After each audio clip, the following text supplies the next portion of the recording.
ఎస్సీలో A B C D వర్గీకరణ కులహాంభావంతో విడిపోయిన 1%, జనాభా రీత్యా మెజారిటీ బుడగ జంగాలు, అభివృద్ధి రీత్యా మైనార్టీ జంగాలు. మరి 2% ఉన్న అభివృద్ధికారులతోటి పోటీ పడగలరా? విడిపోయి దోచిపెట్టిన వైనం కనపడుతుంది. 11 ఉండవలసింది 10 అంటేనే. అంబేద్కర్ చెప్పినట్టు చదువుకున్న వాళ్ళే ద్రోహులు, జాతి ద్రోహులు. వీళ్ళ మధ్యనే కాంపిటీషన్ ఉంటుంది, వాళ్ళకే వచ్చే ఆ 1% వాళ్ళకే ఉపయోగపడుతుంది అని చెప్పేది నా అభిప్రాయం స్పష్టంగా చెప్పారు. కానీ ఇప్పుడు ఏ గ్రూప్ లో పెట్టారు బాగానే ఉంది, కానీ మీతో బాగా అభివృద్ధి చెందిన 2 కులాలు తీసుకొచ్చి పెట్టారు. అది ప్రధానమైన సమస్య. వాళ్ళు బాగా అభివృద్ధి చెంది ఉన్నారు 2 కులాలు, మన్యపల్లు, కంబాలు.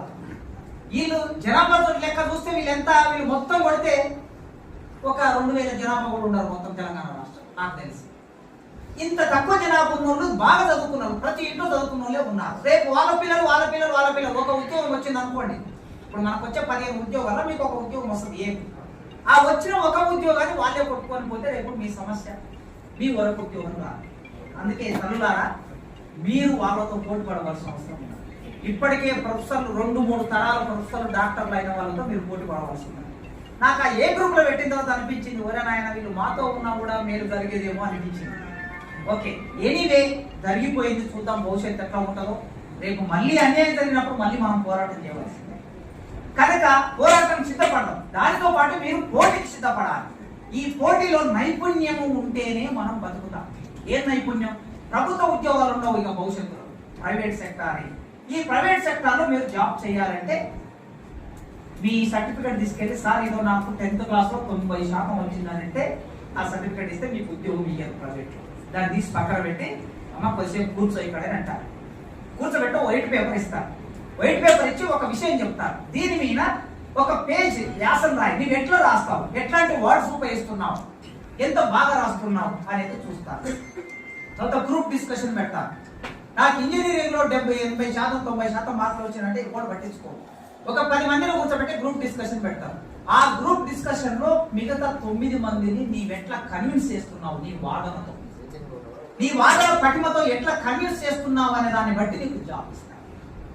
ఆ తర్వాత ఏం చేస్తారు, ఒక ప్రాజెక్ట్ రిపోర్ట్ తయారు చేయమంటారు. ఒక విషయాన్ని ఇచ్చి నీకు గూగుల్ ఆధారంగా ఇంకే పద్ధతిలో ఒక ప్రాజెక్ట్ రిపోర్ట్ తయారు చేసి సబ్మిట్ చేయమంటారు.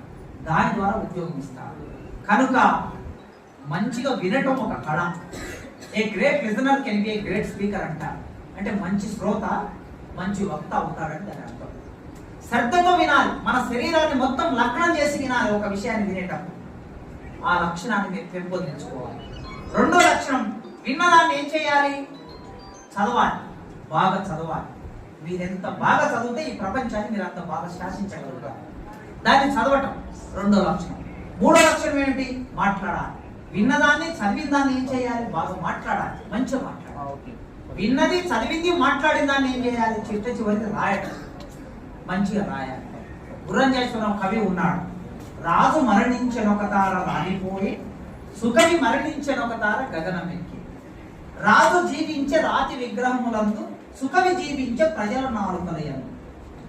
రాత ఎప్పుడైనా రాజులాగా ఉంటుందట.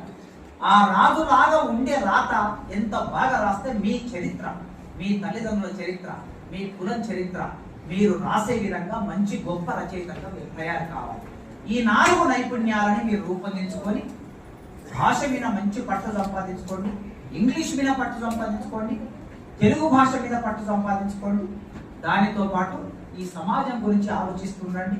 పేదరికం ఎందుకున్నది, అన్యాయం ఎందుకు జరుగుతున్నది, దోపిడీ ఎందుకు జరుగుతున్నది, ఇంకా నా కులం ఇంకా సంచార జాతులుగా ఎందుకున్నారు, ఒక ఊరిలో గుడారం వేసుకొని వర్షం వచ్చినా వాన చలి పెట్టినా ఎండ కొట్టినా అక్కడనే మాడిపోతే ఎందుకున్నారు, ఇంకా అడుక్కొని ఎందుకు తింటున్నారు, వీళ్ళకి ఎందుకు సరైన సమాజంలో గుర్తింపు లేదు అనే ప్రశ్నలు కూడా మీరు వేసుకోండి. అప్పుడప్పుడు వేసుకున్నప్పుడు ఖచ్చితంగా వాళ్ళ గురించి ఆలోచిస్తాడు.